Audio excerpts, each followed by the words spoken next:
నమస్తే ఫ్రెండ్స్. ఈరోజు వివేక చూడమణిలో మన చిత్తములో ఎలాంటి భావన ఉండాలి అన్న విషయం చెప్పుకుందాం. ఇంతకుముందు వీడియోలో మీకు మనసు, బుద్ధి, అహంకారం, చిత్తం గురించి చెప్పాను. ఆ చిత్తం గురించి ఎలా ఉండాలి అన్నది, ఆ చిత్తంలో ఎలా ఉండాలి అన్నది వివేక చూడమణిలో అనుకోకుండా పుస్తకం తీశాను, కనపడింది. అందుకని వెంటనే దాని రిలేటెడ్గా ఉంది కదా, చెప్దాం అనిపించి చెప్తున్నాను.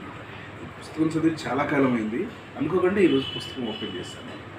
ఓకే, ముందు పద్యం చెప్పి దాని అర్థం చెప్తాను.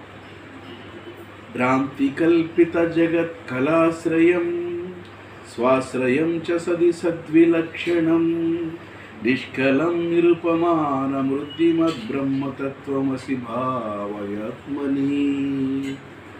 భ్రాంతి చేత కల్పితమైన ఈ జగద్రూపములు కళకు ఆధారమైనది, తనకు తానే ఆశ్రయమగునది, సత్తు అసత్తు అను రెండింటికంటే భిన్నముగా ఉండునది, అవయవరహితము ఉపమానరహితము పరమేశ్వర సంపన్నము అగు ఆ పరబ్రహ్మవు నీవే అని చిత్తములో చింతన చేయుము.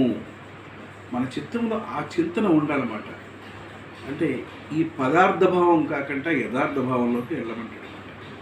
ఏదైతే రూపము కానిదో, ఏదైతే సత్తు అసత్తుకు అతీతముగా ఉన్నదో, ఏదైతే భ్రాంతి అయిన ఈ జగత్తు కాదో, అలాగా అవయవరహితము కాదో, ఉపమానరహితము కాదో, పరమేశ్వర సంపన్నమైనదన్నమాట.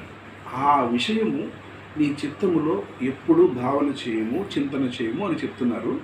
వివేక చూడమని చదివితే 258వ శ్లోకం. Okay friends, please like, share and subscribe Appaji Motivations. Thank you very much.